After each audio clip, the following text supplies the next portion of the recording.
Good morning. How's everybody doing? Enjoying Oshkosh so far? Get to see some of the heavy iron flying around yesterday. Oh, it was kind of fun. Who here flew in this year? Once things kind of dried out a little bit. Good. Who flew in with ForeFlight? Not bad. It'd be weird if you were here and you weren't flying with us. Who filed with ForeFlight? Hey, still a good few. Well, welcome to AirVenture 2019. This is our power users forum. What is a power user? This is for folks who've been using the app for a little while. They want to go through and see what new tips and tricks there are out there, ways that they can do things a little bit better in the aircraft, maybe a different workflow than they've seen before, and really kind of expand their knowledge of how they use the app, how they fly around inside of ForeFlight.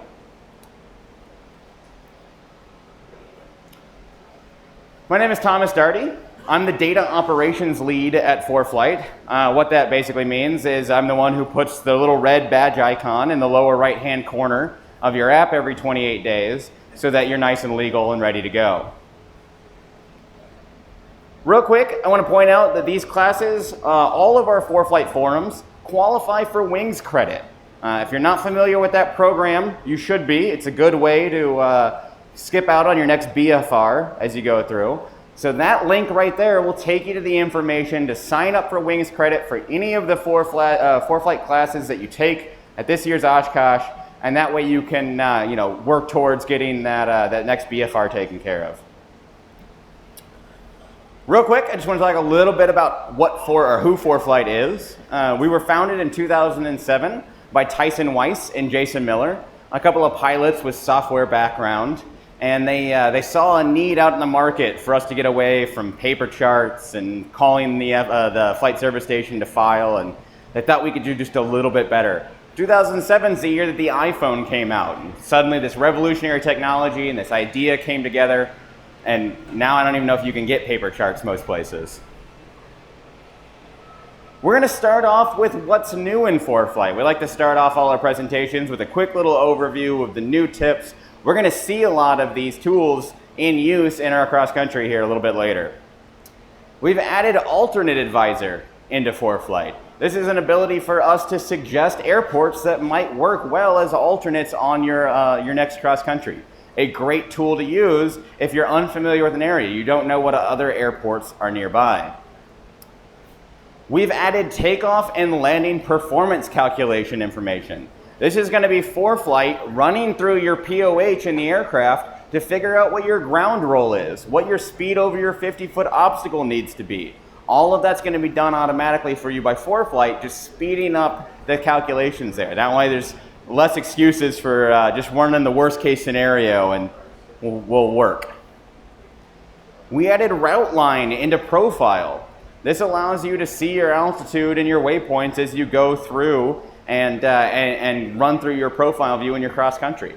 We even show top of descent and top of climb information in there. It's useful, and we'll see how we can use that on things like SIDS and stars a little bit later. And I can highlight airspace and things along my route. Really great briefing tool.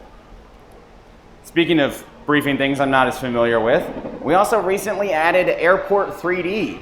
This allows me to take Jeppeson's terrain database of any of the airports in the world and look at that airport in 3D with that satellite imagery on there. This is a great way to brief terrain. We're looking at our site picture on final approach for that runway there. This is an amazing tool to get a picture of what that airport looks like before you leave on your cross country.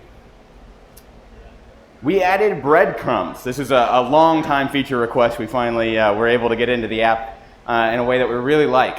This is going to show my flight path along my route as I'm flying it, real time. So just like your track log you can review later, you can review your breadcrumb in flight.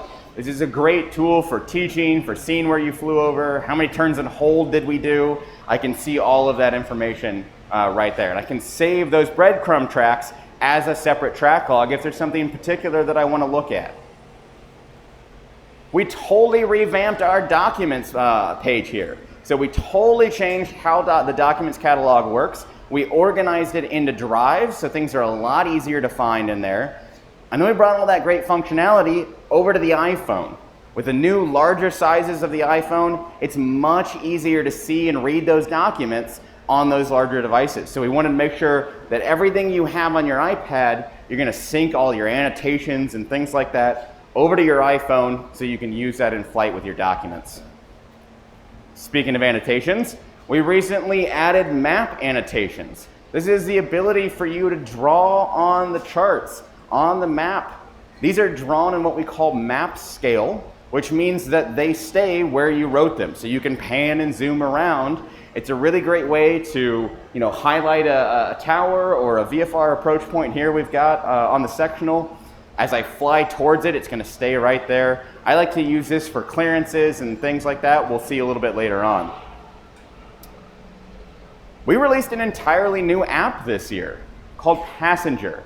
We wanted to answer the question of, are we there yet, for anyone else that you have in the aircraft.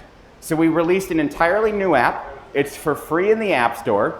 You can have all of your passengers downloaded onto their device. You as the pilot can broadcast your route and location information to all of the other people in your aircraft so that they're up to date on what your estimated time of arrival is, what your route is, what's nearby, those sorts of things. It's a really great tool. It's for free in the App Store. And it's a fun way to kind of get everybody in the airplane involved. We released a totally new piece of hardware here. This is the Sentry Mini. We previously had the Scout and the Sentry as ADS-B in receivers in the cockpit there. The Scout is really just that dual band ADS-B in receiver. And the Sentry has every bell and whistle that we could think of to fit into the box. And we wanted something that fit right in the middle of those two. So the Sentry Mini here is a dual band ADS-B in receiver. It's a WAS GPS so that I can have that information, that GPS information brought into ForeFlight for me, giving me that more accurate GPS location. And this enables weather replay inside of ForeFlight. What that means is if you have ForeFlight shut down, if you have your iPad closed and you're flying along, and suddenly you start to see a cell developing off on the side of you over there, when you bring up ForeFlight, Sentry's going to have all of that recent weather saved onto it, so you can immediately start animating that radar and bring that across so you can really quickly figure out what that cell is doing. We added the ability to put images in your logbook suggested by ForeFlight. We know when you took those photos on your flight, and we're able to suggest that those are probably pictures you want to add into your logbook. It's a really cool feature to add, that cool airplane you saw on the ramp, that great picture of Ryan and flying down in the Chicago skyline there. Really great ways to kind of remember cool and interesting things that you've done in the airplane. And we've also brought in the track logs right into your logbook here with a brand new track log profile tool that allows you to post-brief your flight and see interesting information about where you were flying, altitude, airspeed as you go along. If you've got something with an AHRS chip like the Sentry installed in the aircraft, you'll even have pitch and bank information through that flight. It is a great training and post-flight tool to figure out, pretty much see all the landings that we did in the aircraft today. I can just count out exactly how many we did. And then we're going to take that information and we're going to show it to you in 3D. We're going to show you that flight path along that Jeppesen terrain with that aerial imagery, including all of your pitch and bank information in the aircraft, so you can really visualize how that flight went. So that is a really quick overview of the 7 major releases that we've had this year so far. Ryan's going to do a whole What's New presentation. The next one's coming up we've got the cards up front there. With the next What's New presentation. So swing by and check those out. Today we're going to talk about how to use ForeFlight from start to finish to plan an IFR cross country. All of the things that I need to do to be fully aware of what we're working on that flight, where we're going, and what hazards we have ahead of us here. So we're gonna plan that IFR flight. We're gonna look at a couple of en route tips that we can go through and ways that we can do cool things with ForeFlight while we're flying along. We're going to talk about what happens when we have an emergency. How can we use ForeFlight as a resource in the cockpit? And then we're going to post-flight and debrief with some of those cool new tools that we saw there. So I thought that the route for the flight should probably just be the route that we were coming up here on. So we flew commercial, but we were heading from Austin up to Oshkosh. That sounds like a pretty good cross country to go on. We've got a lot of terrain to cover and a pretty fun destination to get to. So we're gonna start by adding an aircraft to ForeFlight.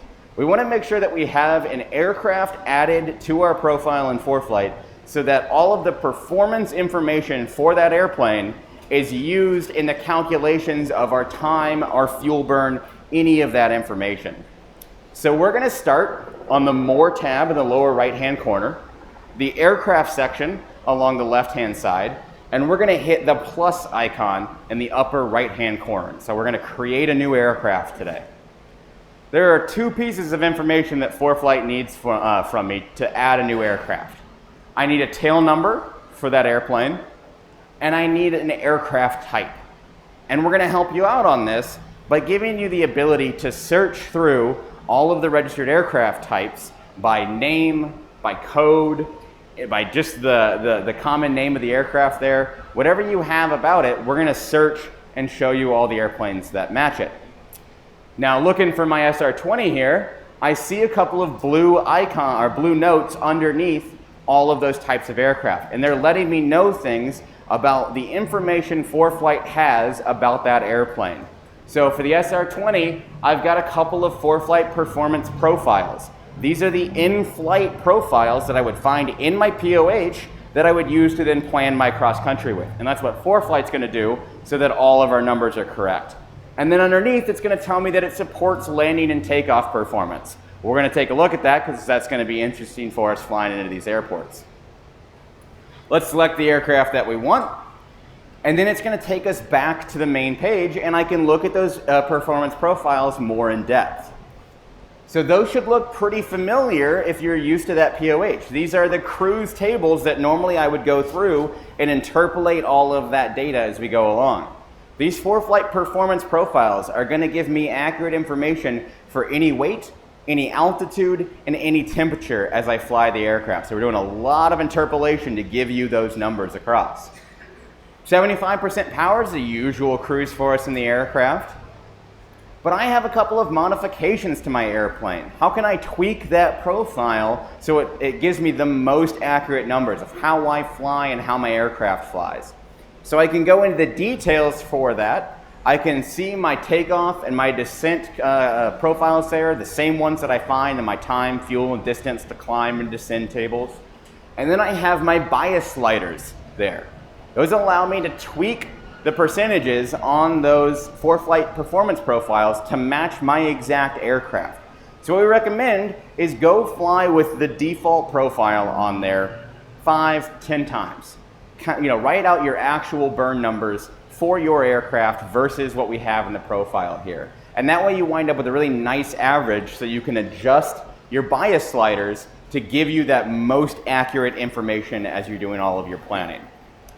I also have the ability to make this my default profile. And going cross countries in this aircraft, that's what I'm gonna use. I'm gonna use that profile. So I'm gonna tell ForeFlight, when I plan a new flight, use that 75% power profile. I'm gonna come down and I'm gonna add the things that are unique to my aircraft, like my basic empty weight, anything else that I have off of factory standard for the airplane. And then I'm gonna come and answer one of the more difficult questions that I have for this aircraft. Who here is using the ICAO flight plan forms? For those of you who aren't right now, you are going to need to rather soon. And ForeFlight's gonna help me out with that. When I add a new aircraft, ForeFlight's actually going to help send me all of the codes based off the type certificate registration for my aircraft so that I have those ICAO filing codes ready to go. But I went and put a new panel in my aircraft last year. Maybe I have different equipment than standard. How do I want to look up all of the codes that I might need for the aircraft? Well, over in that new documents catalog that we looked at earlier, under the ForeFlight drive right there, I have a document called ICAO Quick Reference Guide. That's going to give me information on what all of those ICAO filing codes are and which ones apply to my aircraft. It's a great tool to use to understand exactly what I have in the airplane. So ForeFlight sent me what looks like pretty good codes for the aircraft, and we'll use those. I'm going to scroll down to the very bottom here, and again, I have a make default. This is the only aircraft we fly, so every time I plan a new flight in ForeFlight, this is the aircraft that I want to use. So I'm going to make that my default airplane. Cool. That aircraft is all set up. I think we're ready to start flight planning with it. So we're going to plan everything on the Flights tab today. So we're going to start planning our flight. So along the bottom, under the Flights tab there, I'm just going to hit the plus button along the top bar, and that's going to create a new flight plan for me. I'm going to start out with my departure airport of Austin, and let's just head off to Oshkosh. But I get a warning now. My SR-20 is not going to do that whole trip in one tank of gas. I'm going to burn 26 gallons too much fuel on this airplane. So we're going to have to plan a stop. And I want to see where I can get a good deal on fuel along this long cross country. So I'm going to take this route, and I'm going to hit the Send To button in the upper right-hand corner, and I'm going to send this to the Maps page so that I have this route loaded up. And when I'm on the Maps page, I'm going to use the layer 100 low lead, that 100 LL down there, and it's going to show me all of the fuel prices along my route. These are current fuel prices. Our team calls hundreds of FBOs every day to get their latest and greatest fuel prices as they go along. And I can zoom in, and $349 is a pretty good deal on that 100 low lead. That'll pay for my ForeFlight subscription right there over some of those $4 prices. So we're going to go to that airport. I'm going to tap on it, and it's going to tell me about that FBO, their other fuel prices, other information about them. I can tap in, and I can see more detailed information about that FBO. Maybe they have notes on how to get into the building, where the keys to the crew car are.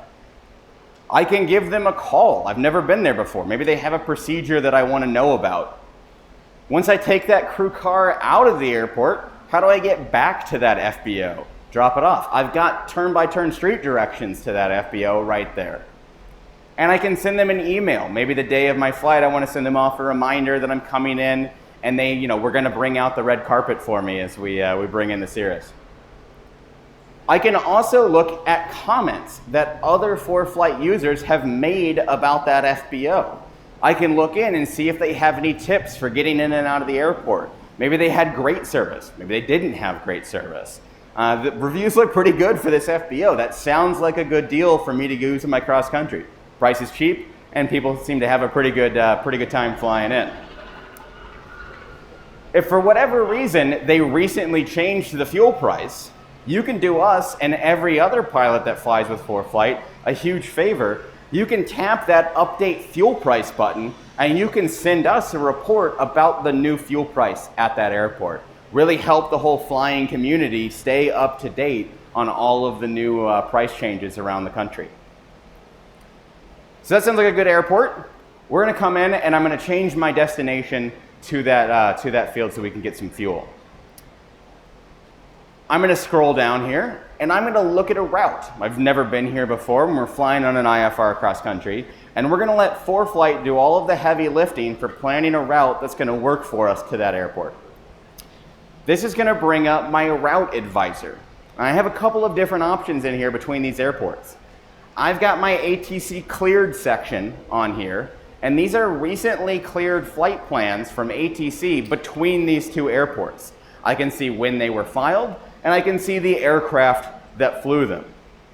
I don't know if the jet at 38 to 39 we're going to be able to match in the Cirrus there. That might not be the best flight plan for us. So we're going to use the ForeFlight optimized route up there. This is ForeFlight taking all of my performance information out of the aircraft and all of the current weather information along that entire route and calculating me out an optimized route for my aircraft and that flight. And then we're going to weigh it against how likely you are to get cleared as filed. The perfect route right through a Bravo is probably not going to be the route that you get. And instead of making you go through and reroute right as you walk out to the airplane and turn the engine on, we're going to weigh how likely you are to get cleared on that route as well. And we recently crossed 89% of our optimized routes as getting cleared as filed. About 9 times out of 10, you walk out to the airplane, call up clearance, and you're good to go. We're really proud of that number. It's taken a lot of work for us to get those optimized routes to there.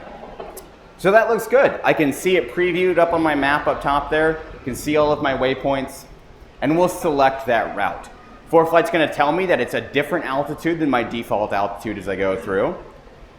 And now we're going to scroll down, and we're going to change who we have in the aircraft. This is again going to help calculate some of that performance information based on that weight. So we're going to change from 1 person over to 2, and ForeFlight's going to recalculate all of the performance information along the top bar up there for us to that new weight of the aircraft based on how that's going to fly along for us. I also have fuel policies in here. So fuel policies are a great tool for if I'm flying into an airport that I may not be able to get fuel at. So right now we have minimum fuel required. This is going to be from our departure airport to our destination to our alternate plus reserve brought across. But I have some other options in here that I can use. One of them being landing fuel. I like this feature. This is a good tool if I'm flying into, let's say, a fly-in at a small grass strip where they may not have fuel. I can tell ForeFlight how much fuel I want in the tanks when I get on the ground. That way I have enough to get back out and head off to an airport where I may be able to refuel the aircraft. That's a handy tool to have. Scroll back up a little bit and let's look at that alternate advisor that we previewed a little bit earlier. Tapping on that, ForeFlight's going to give me nearby airports. It's going to give me their current weather condition, either based off of the METAR if it's a short flight, or based off the TAF for those aircraft if it's a little bit longer. It's going to tell me the longest runway and if it's towered or non-towered. These are good things for me to know. Diversions and going to alternates are not exactly the lowest workload environment we have. And it's going to tell me what approaches we have. Weather's pretty good here right now. I'm going to meet IFR alternate minimums if I fly into any of these airports nearby. So they might be a good option if the runway's closed or something like that when I get to my destination. So let's select our nearby airport. We can see the performance values for what it's going to take for us to get there. And now that's added into our route for us. Up there I have a couple of new buttons. I've got now takeoff and landing information on there. We looked at our Cirrus earlier and it said that it supports takeoff and landing information. So if I tap that takeoff button, ForeFlight's going to bring me into a view where I can now plan my takeoff from that airport. I can go in and select the runway that I want. I can see details about that runway, different information about the length, if there's any approaches to it, what the lighting for that runway is. And when I select it, ForeFlight's now going to use that information to plan what my takeoff roll is going to look like. We're pulling in latest METAR right now for current conditions. If I had more up-to-date weather, I would tap on any of the items in blue over on the right over there and I can edit anything. So maybe instead of taking off from dry paved, maybe I've got a dry grass or a wet grass consideration. These are the numbers that are in my POH. So we're limited to what the manufacturer has given us information on for this aircraft to give you these different considerations. If I scroll down to the bottom, there's my calculated out numbers for all of these categories. And these categories change again based on the aircraft that I'm flying. If I'm taking in a multi-engine, then I'm going to see things like my one engine inoperative, my go and stop distance is going to be calculated in there. And I can do the same thing for my landing airport, where when I go in, maybe I have one of the runways that is favored by the winds, and I can see all of that information brought in. I can configure my flap settings, or I can change the landing flaps there to 100%. Maybe I want to do a no flap landing today. How would that affect our landing roll as we go through? So that all looks good to me. I think that first leg's going to work out fine for us. So let's plan the next leg onto Oshkosh. I'm going to let ForeFlight copy over a lot of the information that I put into my first leg by scrolling down to the very bottom and hitting Add Next Flight. That's going to take things like the destination from my previous leg and copy it now as my departure airport. Those people and cargo that we may have added to the aircraft previously, they're going to stay in the aircraft for this next flight. So it can really cut down on the time that I spend planning each leg. I'll put in my destination, there's Osh, and we'll plan an alternate in there. And now I'm going to look at a nav log for this flight.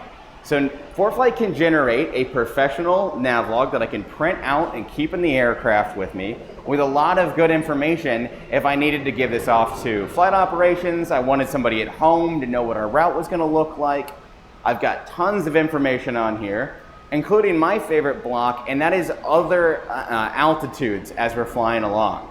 I like to have this on hand as I'm in flight because maybe we hit some good light chop along the way. I've got a passenger who's not feeling too good about warm weather and turbulence on our cross country. I can see if another altitude is going to give us the performance that we need to get to that destination. So I can really make those decisions in air as we go along. I've got all of my main frequency and runway information for my destination departure airports.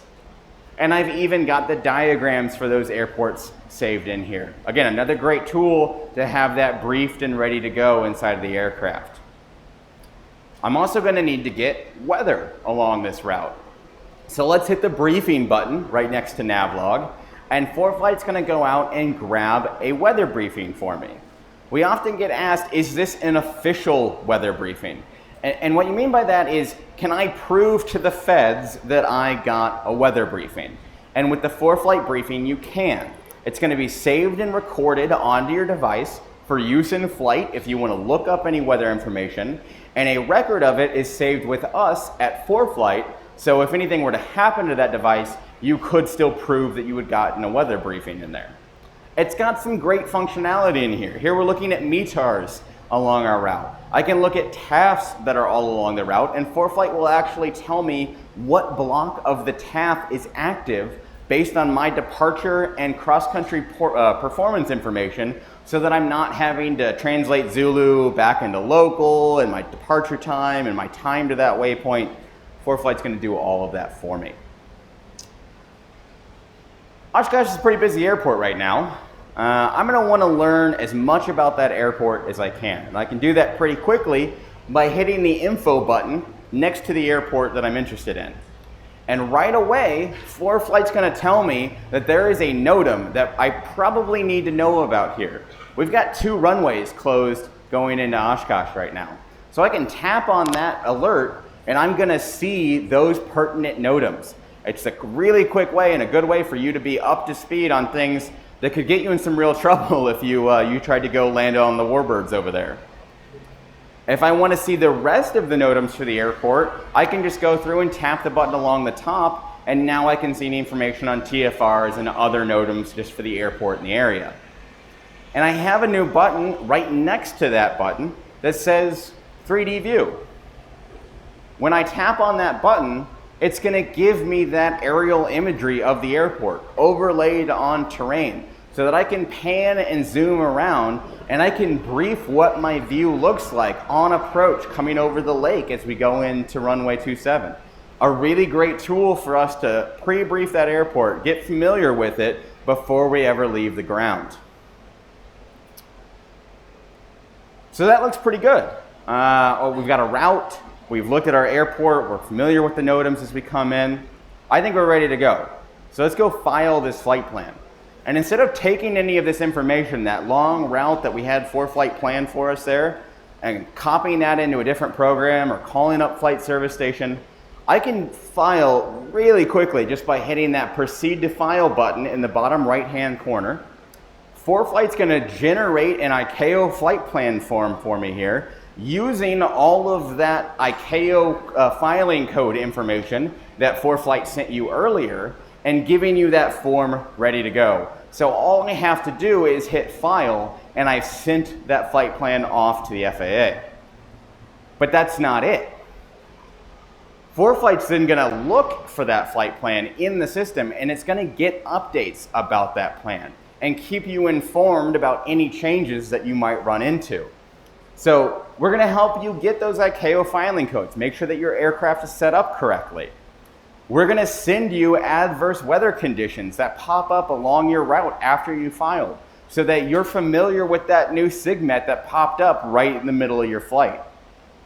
We're going to send you your expected route information that we get back from ATC, so that you can already have that information copied down and briefed if ATC calls up and says we've got ready to copy for you. And we're going to notify you of your expected departure clearance times. This is quite helpful if you're going to be on the ground for a while and you don't want to be burning avgas while you wait for ATC to clear you out. So now that I've filed that flight plan, I'm going to hit that same send to button we looked at earlier for our first leg out of Austin, and I'm going to send that back off to the maps page. And now I've got all my waypoints and my procedures loaded in there. I'm not overly familiar with this departure procedure out of this airport, and ForeFlight is now telling me that there are vectors along this departure by giving me the dashed line to my first waypoint there. We don't have a way of knowing ahead of time where ATC is going to vector you around, so we're alerting you to the fact that you're going to be receiving vectors along this route. This is a pretty good hint that you should brief this departure procedure. You should be familiar with, maybe you're expected to turn onto a heading right after the runway. So I'm going to tap on the procedure route bubble along the top there, and one of the options is going to be show plate. And this is going to bring me over to the SID for that airport so I can brief everything through.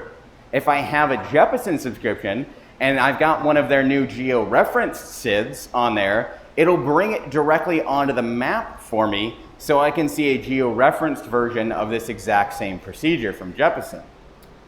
I've got that same NOTAM button along the top there. So the same thing that we do for airports for things like closed runways, we're going to do on plates and departure procedures like this so that you're up to speed on all of the pertinent NOTAMs for that procedure. What if that NOTAM tells me I can't fly that procedure? That's not going to work out for me. I don't have the equipment on board that I need for it. Let's look at the other procedures that I can take out of this airport. And to do that, I'm going to hit the procedure button in the upper right-hand corner of the flight plan drawer. And that's going to bring up ForeFlight's procedure preview tool. This is our ability to show you all of the procedures in and out of an airport. So I'm going to tap on departures for Austin, and I get a geo-referenced, color-coded view of all of the departure procedures and the directions that they take me overlaid with my route on this flight.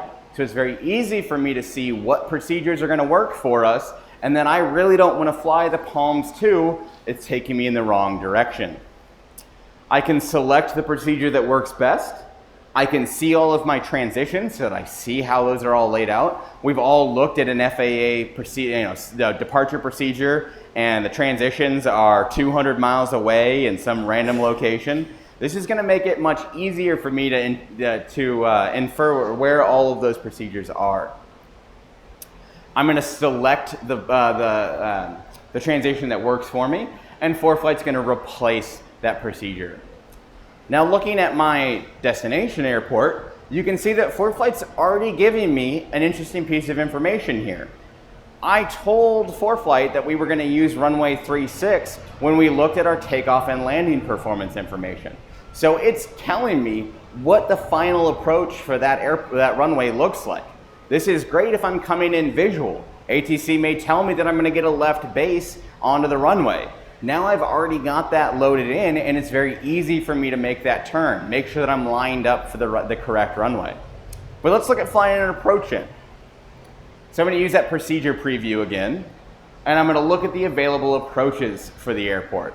And it looks like the winds have shifted on us. ForeFlight's going to bring in the latest weather so that I can see exactly what procedures work best. If I'm in flight and I have an ADS-B in receiver like this Sentry, ForeFlight's going to use the weather that receives, again, to give me the best runway and the best approach that I have. So let's switch over to the RNAV 18. Again, I see all of my initial approach fixes. I can see things like I've got a procedure turn in lieu of hold here. What's great is actually ForeFlight will tell me what the standard entry based on my direction to that hold would be. if we went to that center waypoint. But I think we're going to avoid the turn today, and we'll just pick one of our outlying initial approach fixes, and that'll be the quickest way in. When I add that to my route, ForeFlight's going to bring that geo-referenced approach plate directly onto the map for me, so I can see how my route is going to interact with that approach. How long am I going to be on that arc? How long do we have for between that initial approach fix and my final approach fix? This makes it very easy to see all of that information. But I still have that incorrect runway in there. We were planning for 3.6 earlier. So I can tap on any of the airport bubbles that I have in there, and I can now select runway. And this is, again, going to take in that METAR information and show me what runway works out best for me. So I can select that runway, and ForeFlight, if I bring it back over, is going to use that information for my takeoff and landing performance calculations, so that I can quickly switch back to the flights tab and confirm that runway is going to work for our landing performance in the aircraft today. And if I have any annotations made on that approach plate, which is a great way to highlight things that you know are going to trip you up on an approach, add notes, highlight obstacles that are of danger to you, that'll bring across onto the maps page as well. So you have all of that information right there ready to go. So that looks pretty good. We've got a route and our approach in there, and it's pretty flat in this area, but I want to make sure that we're not going to run into any airspace or terrain or obstacles along there. And ForeFlight's going to help me out by looking at my profile view. And it's going to show me all of the terrain, the towers, the airspace along this route, so I'm aware of all of that before we go flying. And one of the new additions with that route line in the profile view is I have my top of climb and my top of descent information based off of my aircraft performance that we calculated earlier. So I can see that my top of climb is before that waypoint along our departure procedure. This helps me stay ahead of the aircraft, as I know I'm going to be setting up for cruise while we're making a heading change as we go through that waypoint. Good piece of information to have so that I'm not thrown off when that happens. I can see my top of descent. This is handy to have in there as well, as we've all gotten a little too comfortable on a cross country before at a high altitude, and it's going to be a little steeper approach than we'd like into the airport here. This is a good way to kind of remind yourself of where that top of descent is going to be. And then I can take that whole flight and I can view that in 3D. So I can take that whole route and I can preview that information in 3D. I can pan and zoom around. I can look at terrain as we're going through. Again, a great way to become familiar with an airport that I've never flown into before. Along our route here, we're flying through a little bit of airspace. We got those restricteds near us. We've got some MOAs. I'm on an IFR cross country. I think ATC will go ahead and take care of us. But let's plan a little information so we can check that before we fly in. So I'm going to tap on the Bacon waypoint there, and I'm going to use a feature called a long track offset. This is a relatively new feature in ForeFlight, and it allows me to put a distance into my route line there from any of the points along my flight. So I now have a new waypoint along my route 30 miles from that waypoint. This is great for holds if ATC is going to give me a distance from something. I want to make sure that I check in on the radios by a certain point. A great tool to give me those reminders. I'm going to press and hold inside of that MOA, and I can look up information about that airspace. We're going to hit the details button there, and I can see who the controlling agency is of this airspace. And that's great. I know who to call up, but in flight, I don't really want to have to relook up that number. I don't want to have to remember that frequency. So I'm going to write myself a reminder.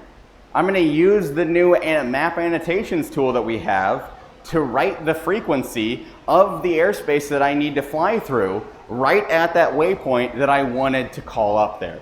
So now, as I'm flying along, I can completely have forgotten about this airspace, and I've got a note written to myself there to remind me to check in and make sure we're clear. That's a pretty interesting lake that I've got next to that. That would make a good visual reporting point as we fly along, a reminder of where we are. So I'm going to use another one of the 3D features that we put in the app.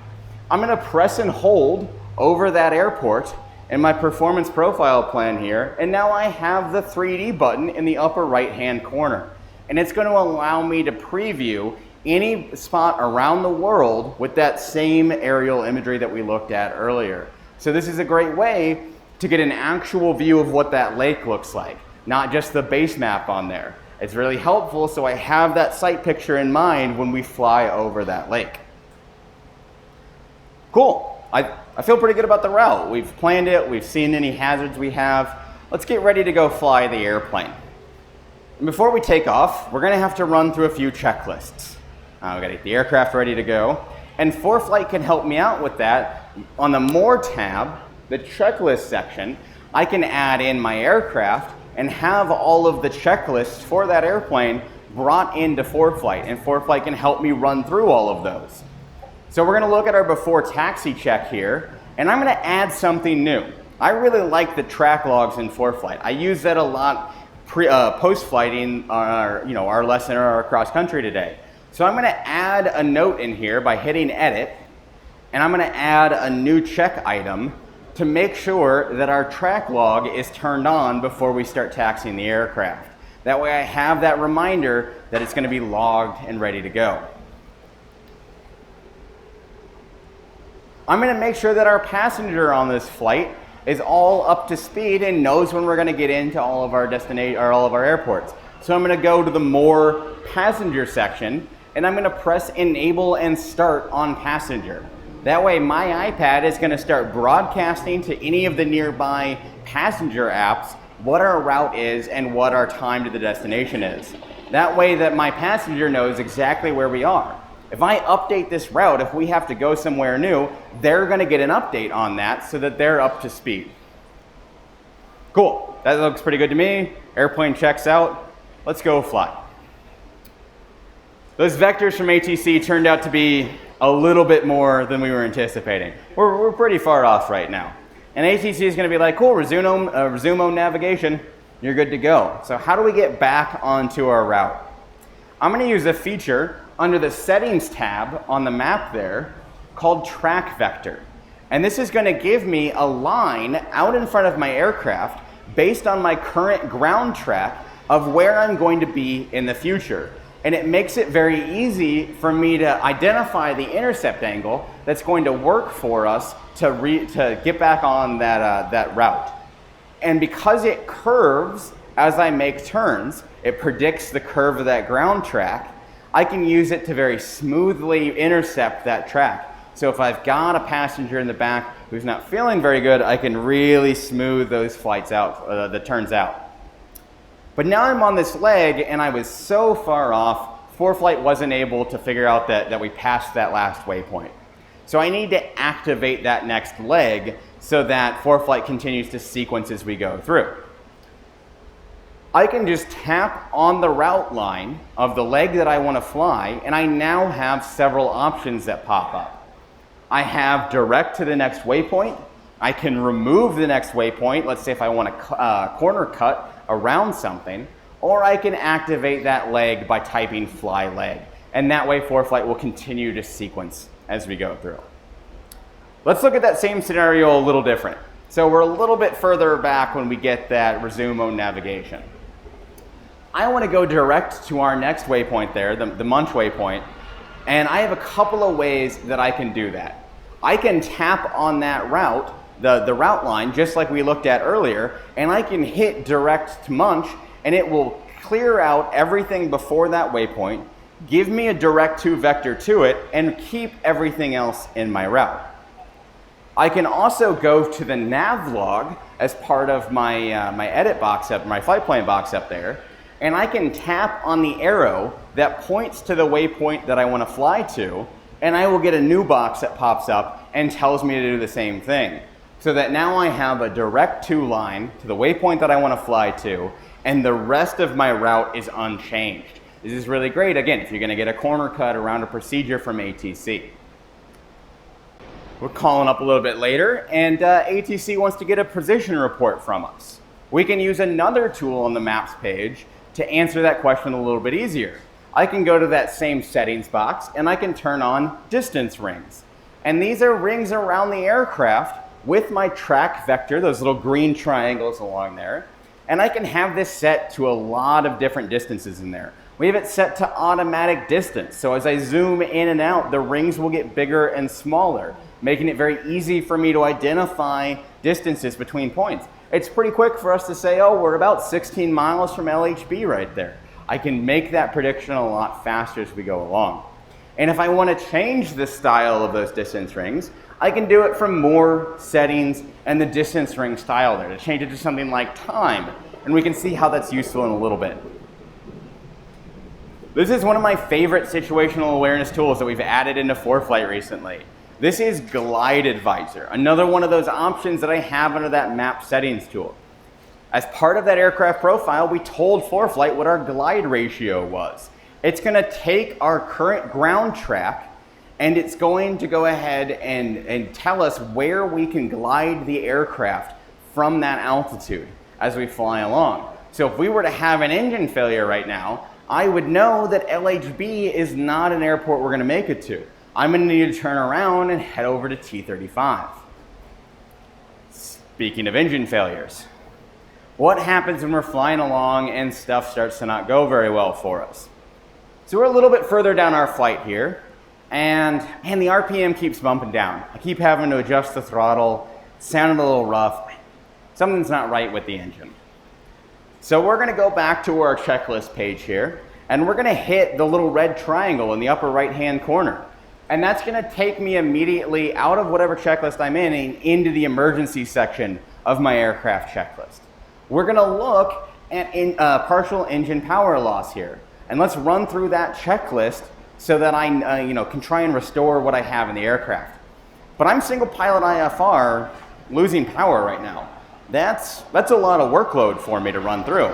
So we're going to use a feature that ForeFlight added recently called Checklist Speak to really reduce that work. So I'm going to suddenly have a co-pilot in the aircraft with me who's going to read through all of my checklist items here as we go along.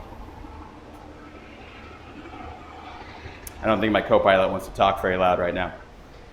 So it's going to run through and look at all of those items and read them out loud through my Bluetooth headset so that I can fly the aircraft and run through each of those items without having to go heads down and read through the checklist when I'm in kind of that moment of panic there. So we've run through everything, and our last item there, land as soon as practical. Still have power under the engine. We want to get on the ground though. I don't really want to continue our cross country. So let's look at diverting along our route. And one of the first things that I'm going to do is bring that maps layer back on for flight category. This is going to tell me weather at the nearby airports. Because I've got my ADS-B in device connected to ForeFlight, these are going to be current weather conditions. So I can see that if I keep going along my route, I've got some low IFR. That's not really what I want when I'm trying to get on the ground here. I don't know if I'm going to make it all the way over to that VFR and that MVFR off to the southeast there. But I've got a couple of red dot airports right there that are IFR. I think I can fly and approach into one of those airports and make it in. So let's tap on one of them there and let's get information about that airport. I can even scroll down and see what runways and approaches that they have. Excuse me. Going in and looking at their approaches, it looks like I've got a couple of RNAVs and a VOR circling. Not a lot of options, but I could probably get into that airport. But if we look at our other nearby airport, I can see that I've got a lot of runways and a lot of options to get down, including an ILS.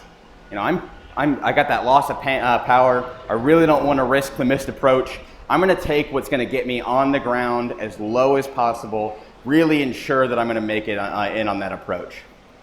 So let's start our diversion off to our other airport here. And I'm going to start with the ruler tool. I can bring up the ruler in ForeFlight by taking two fingers and pressing them into the map at the same time. And it allows me to measure distance between any 2 points on the map. But it's going to give me a lot more information as well. So it's going to tell me the heading that I need to turn to, get pointed and started flying towards my airport. It's going to tell me how far away it is, how long it's going to take me to get there, what I'm going to burn in fuel. So really quickly, I have a lot of information suddenly on how I'm going to get between these 2 points. Is that airport actually going to work as a diversion airport for us? And I can combine that ruler tool with the profile that we looked at earlier, so that as I'm flying along, I don't know if there's a tower along that route. Let's slide the ruler tool around, and now I can see any of the terrain, the obstacles, the airspace that lies underneath that ruler. So I suddenly, yep, we're good. I don't have anything that I need to worry about flying in an area that I didn't look at before flight. I didn't pre-brief, anything like that. So let's start heading there. I'm going to file a direct 2 leg to this airport. There's a couple of ways that I can do it. I can tap on the airport and I can press the direct 2 button there, and that will give me a direct leg. Or I can go into the search box along the top right hand corner, and I can type the letter Delta, space, and the airport identifier that I want to go to, and ForeFlight will give me a direct leg to that waypoint or that airport. This is really handy if I'm not the one picking my diversion airport, but ATC is picking the airport for me. Hey, I got clear weather over at this airfield. I think that'll work for you. That way, I don't even have to find that airport on the map. I just type in the identifier that they give me, and now I have a direct 2 leg right where I'm going. Let's select the runway that's going to work for us into that airport. Maybe I can fly the visual in there. Maybe I'm going to want to line up on something.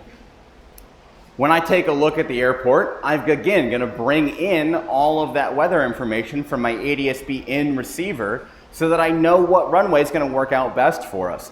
And I can see how that lines up with our direct 2 path and how I'm going to need to modify to get on final approach there. Let's use our procedure preview to look at the available approaches that I have into that airfield. Now, the RNAV into 17, that's got the best winds. That's the preferred runway there. But ForeFlight's going to tell me what the actual METAR report of the weather is along the bottom there. And that's going to let me exercise that aeronautical decision making that I've been working on to see that it's only a 9-knot crosswind at 40 degrees off the runway if I want to fly the ILS. That's not too bad. My Cirrus is going to handle that just fine. So I can make the decision to fly a different approach with all of that information brought right into me in the cockpit there. I can quickly make that decision without having to worry about it.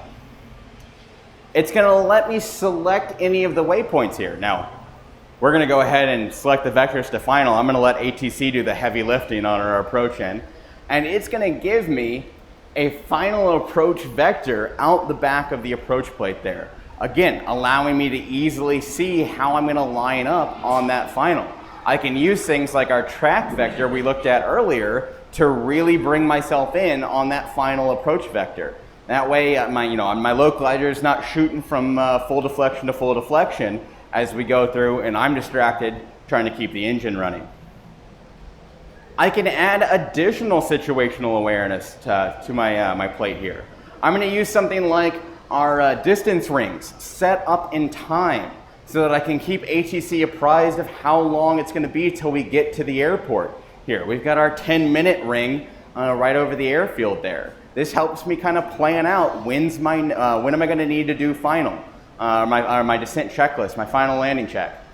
And I can use the map annotations to write out those vectors that ATC gives me right on the location where they gave me those vectors. So I have all of that contextual information as they route me onto my approach. And I'm going to use synthetic vision in ForeFlight so that I can see the airport we're flying to directly in front of me. I can see that we're lined up on the correct approach. I can see exactly where that is, even if it's still too cloudy out for me to see that runway.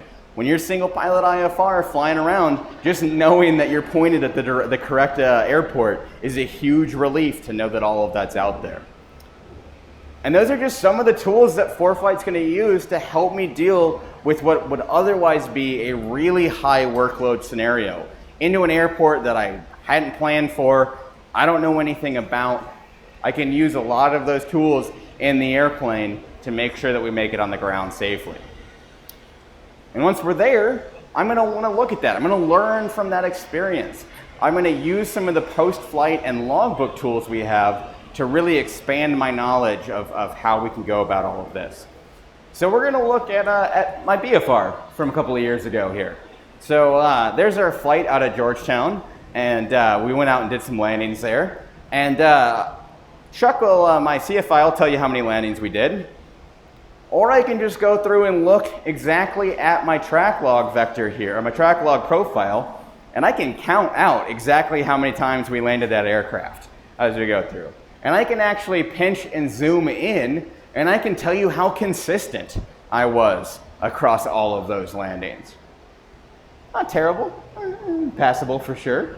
And I can zoom in on the map, and I can see the top-down view there. Any guesses which one of those was my power off 180? Into the airport there. Cuts in nice and short. And then I can take that log and I can see it in 3D. So I can see that pitch and bank movement, I can see all of those landings, and I can really post-flight and learn from all of those experiences. I can see what my sight picture looked like across all of those landings. These are great tools to use every flight, even if we're not flying with an instructor, to help continue to learn, to improve our flying skills through there. So on the theme of learning, this is just a quick, we're at 55 minutes, quick 55 minutes of how to run through ForeFlight. There is hours and hours more of this information, and you don't need to sit here and listen to me talk about it to learn all of it. You can go through and you can use the pilot's guide in that document catalog. That is the user's manual to the application right in the app itself. It updates every time that we put out a new version of the application. My favorite bit is to scroll to the very back of it. There's an update log in the back of the pilot's guide that tells me all of the new features that have been added to that version. I can tap on any of those new features to be taken directly to the section of the pilot's guide that explains how to use all of it. It's a really quick way to get up to speed with all of the rapidly changing features in ForeFlight. I can go on and I can look at our video library. Every time we make a new feature, we also make a video on how to use it. Sam, our camera guy in the back over there, he's our YouTube guy. He's going to make great videos for you to learn how to make those, how to use those new features. They're quick hits. They're real fast to run through, and he's going to get you totally up to speed on how to fly with those new tools. And you can stay up to date with our latest blog post and newsletter. These are great ways to get up to speed on maybe I shouldn't update to the newest iOS. Maybe we're still testing it as we run through. I think everybody who's taking a picture, I think, got one. I'll put it back up at the end here. And reach out to our pilot support team. We're really proud of the support team that we've built here at ForeFlight. They're all pilots. Most of them are instrument rated. This is where I got my start at ForeFlight, was answering emails at 5 a.m. And it is a really dedicated team of ForeFlight experts who can help you out. If you want a phone call, somebody to walk you through really complicated features in the app, just let them know that via that email, and they can call you back and run you through until you're set and ready to go fly the airplane. Now we've got a couple of minutes left for questions here and everything. Hopefully you guys have quite a few. I'm going to leave up that last bit of information there so you can all grab a picture of it. Come by and visit us in Hangar C. And thanks, everybody. Yeah, no, we're good. Yeah, the passenger function is a peer-to-peer. How do they connect? So the question was, if I'm running passenger, how does my passengers get that information? Do I need to bring a Wi-Fi hotspot with me to bring all of that across? No, they just need to have the Wi-Fi functionality on their device turned on, and passenger can send all of that information peer-to-peer across. So I don't need an internet connection or anything like that for it.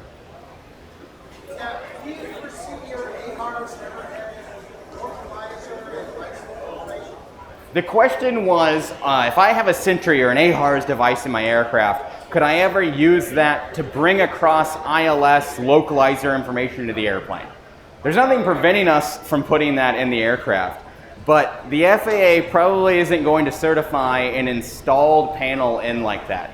So it's just something that we haven't put in because we're a situational awareness tool for that, and you would need to use a certified primary device to fly that approach.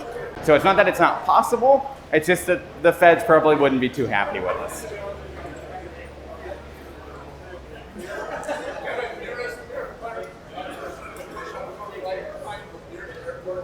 The question was, how can I find the nearest airport in ForeFlight? And I have a couple of tools to do this.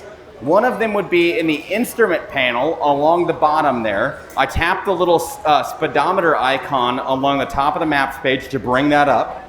If I tap on any of those instruments, I can change them to a whole list of other options. And one of them is going to be nearest airfield. That's another great way to answer that question of where are we, to ATC, is I can have my direction from the nearest airport in there. It's not specified to the airports that you could land at. It's any airport in there, but it's a great tool to have that information in. Can you save annotations into a flight? Can you save annotations into a flight? Not yet. This is our first iteration of it. They stay on the map permanently in there unless you go back and clear them all out. But you can't specifically save the annotations there. If you've got notes like that you want to save per flight, the scratch pads function in the app is a better way to take notes like that if you're flying with a student or something and you want to write down how they did on everything.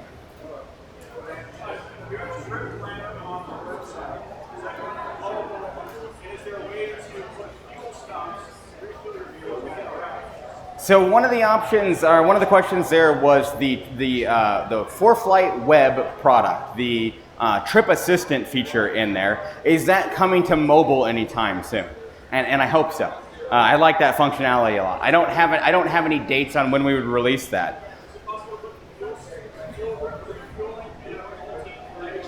So one of the features of that trip assistant is the stop advisor along there. That would be one of the functionalities that I'd like to see us bring over onto the mobile space there, so that you can save all of that fuel stop information along there. XM weather, will that show up on the plate for the weather? So you get that option versus? Yeah, the question was, if I'm bringing in XM weather into ForeFlight through something like I think it's the GDL 59 series that'll bring that across, will that show on the plate? Any layer, like weather or satellite, anything like that I get from any weather provider, ADSB or XM, can be overlaid on top of an approach plate that I've brought onto the map. So as long as I've brought the plate onto the map and geo-referenced it, then I'll see traffic, weather, any of that information that I want across that approach plate. Does that set up your devices? No, that's actually, you just have the device connected and then you turn the layer on through that map layer dropdown. Yep. And it'll pull from your Cirrus, or your Sirius, and it'll just display directly onto the maps page like that. Yeah.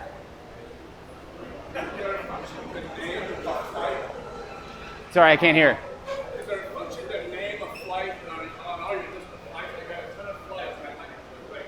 Can you name a flight? You can favorite a flight, and I believe one of the options that you have when you favorite a flight by hitting the star icon along the bottom of the flight plan drawer is to name that flight a particular trip, something like that, and that should carry back across. We had one right here.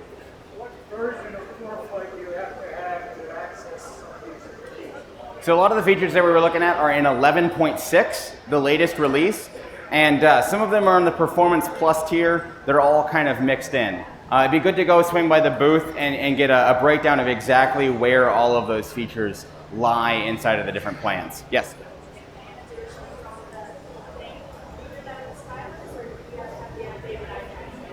So if I want to make the annotations right on the map there, I do need the latest version of ForeFlight. It's a brand new feature, but I can draw with whatever I want. So I can use a stylus, I can use my hand. I just have to tap the little pencil icon along the left-hand side of the map, and then I can start drawing on there.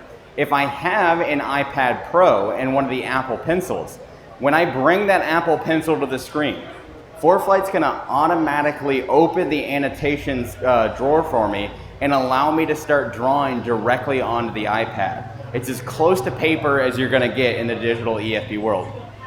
But you don't have to have that. It's a really handy tool, but you can use whatever you want to draw.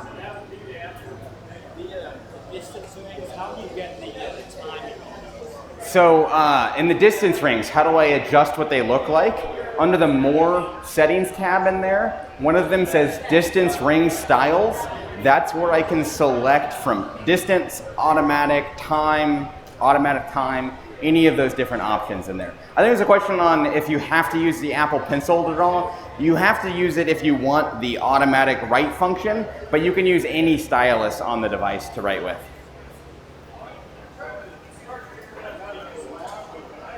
So, yeah, sorry, you come a little closer. Trying to figure out where you guys get the timeouts and the time ins. The time off and on are like spot on, but the timeouts, that adds like an hour or so on the flight. Yeah, I don't know that just off the top of my head. I know it's using the start and stop time from your track log in there, but you'd have to come by and we'd have to talk about, like in the booth, we could take a look at what was causing that. Calculating the fuel for the flight on stuff currently doesn't feed into weight and balance. Do you have plans to make that automatic later on? Yeah, one of the question is, all of that information that I plan on the flights tab there, is that going to come across back to weight and balance? It doesn't right now. It's definitely an improvement that we're looking at in there to kind of incorporate all of that information. Guys, I'm going to get cleared out here for the next presentation. I'm going to be right out here along the side, and I'll answer any of the remaining questions that we have over there. Thanks, everybody.